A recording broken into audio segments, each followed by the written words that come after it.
So hello guys, welcome back to our YouTube channel. मैं हूं हिमांशु लोहिया और आप देख रहे हैं समारोह ऑफिशियल यूट्यूब चैनल। जैसा कि आपको पता है कि ये सेकंड वीडियो है उस प्लेलिस्ट की जिसमें हम लोग डिस्कशन करते हैं या कोशिश करते हैं आपको सॉल्यूशन देने की उन प्रॉब्लम्स की जो प्रॉब्लम्स आपको अपने स्टार्टअप को स्टार्ट करने में हो रही है, या फिर वो प्रॉब्लम्स जो आपको आपके स्टार्टअप के साथ हो रही है। हम कोशिश करते हैं उन प्रॉब्लम्स का आप तक सॉल्यूशन लाने की। हम अपना पूरा ट्राई करते हैं कि हम आपको उनका बेस्ट से बेस्ट सॉल्यूशन प्रोवाइड कर सकें। इस वीडियो में आप लोगों का ज़्यादा टाइम ना लेते हुए हम सीधा वीडियो को स्टार्ट में चलते हैं और मिलते हैं।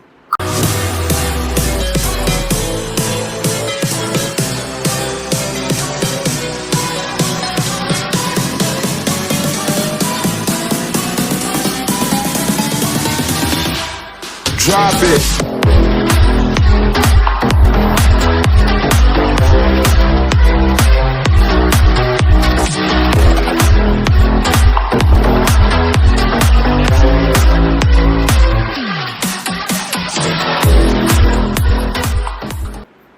Hello, welcome back again. दोस्तों, इस वीडियो में आगे बढ़ने से पहले मेरे को आप लोगों से सिर्फ दो इंपॉर्टेंट बातें करनी है। पहली बात ये कि इस प्लेलिस्ट में पहले भी एक वीडियो आ चुकी है जिसमें मैं डिस्कशन कर चुका हूँ कि मैं कौन हूँ और ये चैनल क्यों है और हम लोग यहाँ पर इस यूट्यूब में क्यों आए हैं, हमारी जर्नी क्यों शुरू हुई है।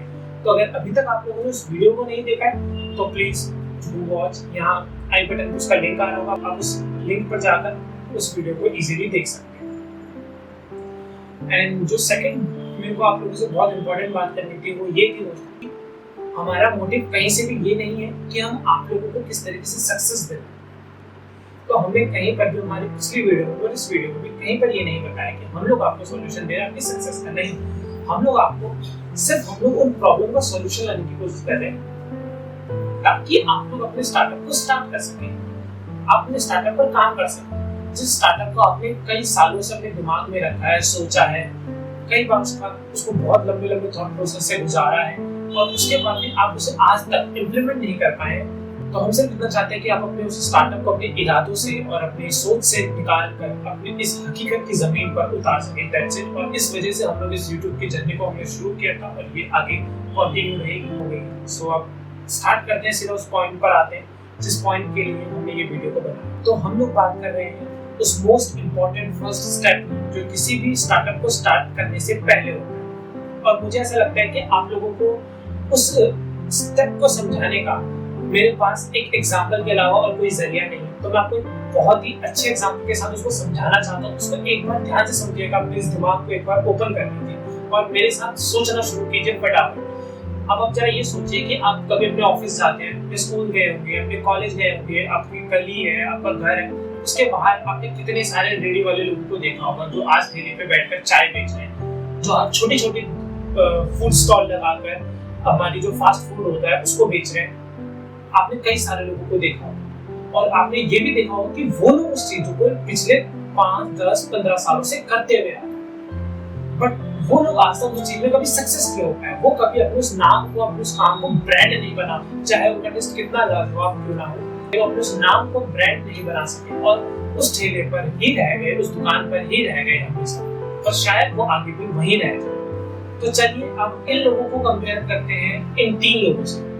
Number 1 Prafull Billore, second one is Abhinav Singh Dubey and third one is mister Ratan Tata, जिनको सभी लोग जानते हैं। मुझे उनके बारे में आप लोगों को ज्यादा बताने की जरूरत है, हम सभी को पता है। और नहीं पता तो मैं आपको बता भी रहा हूँ कि मिस्टर प्रफुल्ल बिल्लोई वो ओनर है एमबीए चाय वाला का।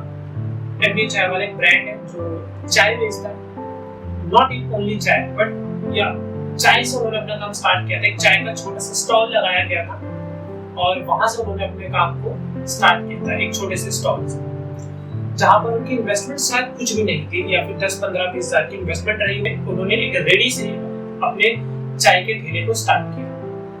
आज साल, 2 साल, 3 साल बीता और उनका नाम ब्रांड में बना। कई आउटलेट्स इंडिया के अंदर उनके ओपन हुए सिर्फ कुछ ही साल।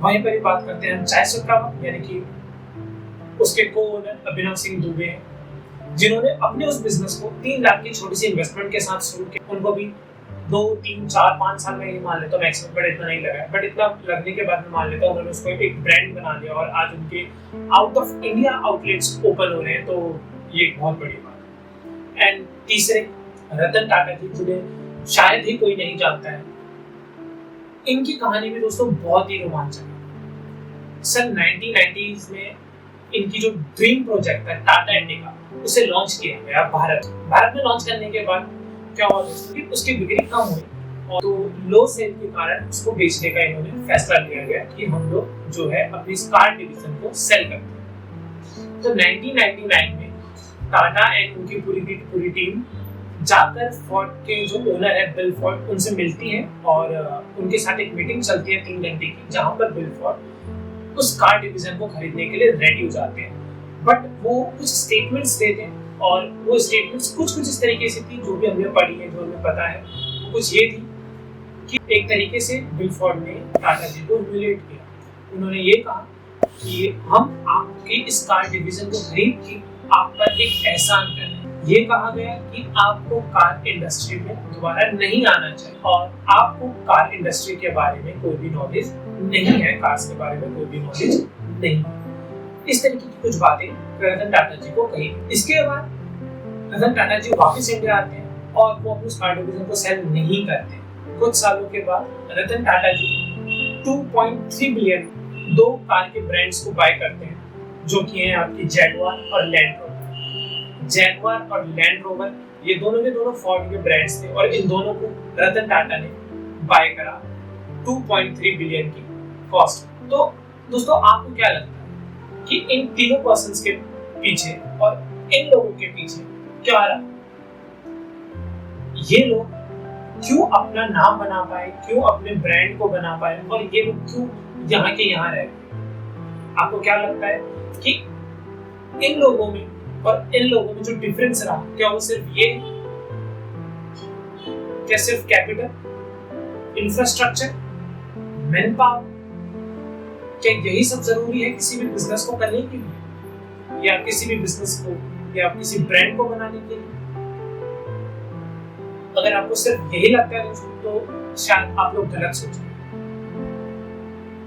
असल में हमारी जो कम्युनिटी है और जितना भी हम लोग स्कूल्स में पढ़ते हैं, कॉलेज में पढ़ते हैं, हम लोग ने सिर्फ यही सीखा है, बट ऐसा नहीं है। बिजनेस की यही खूबसूरती है दोस्तों कि बिजनेस में किसी भी तरीके का भेदभाव नहीं है, ना ही किसी की जाति के आधार पर होता है और ना ही उनके लिंग के आधार पर होता है कि वो मेल है या फीमेल करता है। ये मैटर नहीं करता है बिजनेस के अंदर कि आप किस बैकग्राउंड से आ रहे हैं या जो भी है।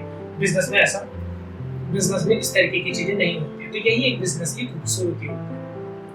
तो मेरे को नहीं लगता दोस्तों कि ये जो कैपिटल वगैरह है ये भी यहीं पर आता है वो मोस्ट फर्स्ट इम्पोर्टेंट स्टेप। तो जो इनके और इनके बीच का जो डिफरेंस रहा दोस्तों, वो था सोच का। जी हाँ दोस्तों, आप लोगों ने सही समझा, सोच का, उनके माइंड सेट का। जब इन लोगों ने अपने बिजनेस को स्टार्ट किया, जब इन लोगों ने अपने ब्रांड्स को स्टार्ट किया, तो इनके माइंड में ऑलरेडी उनकी कंपनी, उनका नाम ब्रांड बन चुकी थी। उनके लिए उनकी कंपनी, उनका नाम ऑलरेडी ही एक ब्रांड थी। बट वहीं पर अगर हम कंपेयर करें इन लोगों को, तो इन लोगों के लिए इनका नाम किसी भी तरीके से कोई ब्रांड नहीं है, क्योंकि ना ही इन लोगों का माइंड कभी सेट हुआ है और ना ही इन्होंने कभी उसको एक्सपेंड करने के बारे में सोचा है। दोस्तों, आप जितना चीजों के बारे में सोचेंगे, आप जितना अपनी कंपनी के बारे में सोचेंगे, जितना उसके नाम के बारे में सोचेंगे, तभी आप उसको एक्सपेंड करेंगे। तो होना है तो पहले आपको ये डिसाइड करना होगा कि आपको अपना बिजनेस किस लेवल तक लेके जाना है।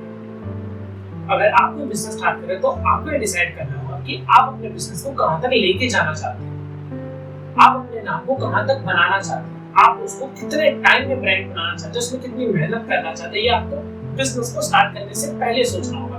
तो मैं भी यही चाहता हूँ कि अगर आप अपने स्टार्टअप स्टार्ट कर रहे हैं और अगर आपने सोचा कि आप अपना स्टार्टअप स्टार्ट करेंगे आज से 1 साल, 1.5 साल, 2 महीने, 1 महीने बाद, तो सबसे पहले आप बैठिए, सोचिए, समझिए, एक एक चीज को समझिए। आप ये समझिए कि आपको किस टाइम पे कितना कैपिटल चाहिए होगा। आप ये समझिए कि आपको कितने टाइम में कितना पैसा इस बिजनेस से कमाना है। आप ये समझिए कि अगर ऐसा हो जाएगा तो आप इसको किस तरीके से इससे ऊपर लेकर जाएंगे, आप अपने इस नाम को किस तरीके से ब्रांड में बदलेंगे, आप किस तरीके से होने वाले चेंजेस के साथ अपने आप को ढालेंगे, क्योंकि ये दोस्तों बहुत इंपॉर्टेंट चीज है। इसके बिना आप अपने बिजनेस को स्टार्ट नहीं कर सकते। और चेंजेस जो है वो लाइफ का एक रूल है। जिस तरीके से लाइफ में चेंजेस आते हैं और हमें खुद को चेंजेस के अकॉर्डिंग चेंज करना पड़ता है, उसी अकॉर्डिंग बिजनेस को भी हमें बिजनेस एनवायरनमेंट में आने वाले चेंजेस के साथ साथ अब चेंज करना पड़ता है। दोस्तों, बिजनेस एक तरीके से किसी भी बिल्डिंग से छलांग लगाने की तरह, और जो आपके प्लान्स हैं, जो आपके चेंजेस हैं, जो आपका माइंडसेट है, वो उस प्लेन की तरह जो आपको बीच में से उठाएगा और ऊपर लेके चला जाएगा। तो वो ऊपर ऐसे नहीं लेके जाएगा, आपको बार बार प्लान्स लाने पड़ेंगे, आपको बार बार चेंजेस लाने पड़ेंगे, इसी तरीके से आप ऊपर की तरफ ग्रो करना शुरू करेंगे। सो यही था वीडियो में दोस्तों, अपने माइंड को सेट करना ही किसी भी स्टार्टअप को स्टार्ट करने से पहले एक सबसे बड़ा है। अगर आपने एक बार अपने माइंड को सेट कर लिया तो आई एम श्योर कि आप अपना बिजनेस स्टार्ट भी कर पाएंगे और उसमें मेहनत भी कर पाएंगे, उसको आगे भी बढ़ाएंगे। दैट्स इट दोस्तों, इतना ही था इस वीडियो। सो आई होप दोस्तों आप लोगों को वीडियो पसंद आई होगी। अगर आपको ये वीडियो पसंद आई है तो नीचे लाइक बटन पे क्लिक कर दीजिए, कमेंट में लिखिए कि आप अपना कौन सा बिजनेस शुरू कर रहे हैं या फिर कौन सा बिजनेस शुरू करना चाहते हैं। हमें बताइए कि आप किस तरीके की परेशानियों को फेस कर रहे हैं, कौन सी परेशानी आपको आ रही है अपने बिजनेस को स्टार्ट करने में या फिर अपने बिजनेस को स्टार्ट करने के बाद। इस वीडियो को उन दोस्तों के साथ शेयर कीजिए, उन लोगों के साथ तक शेयर कीजिए जो लोग अपने बिजनेस को करना चाहते हैं, जो लोग अपना स्टार्टअप करना चाहते हैं। तब तक के लिए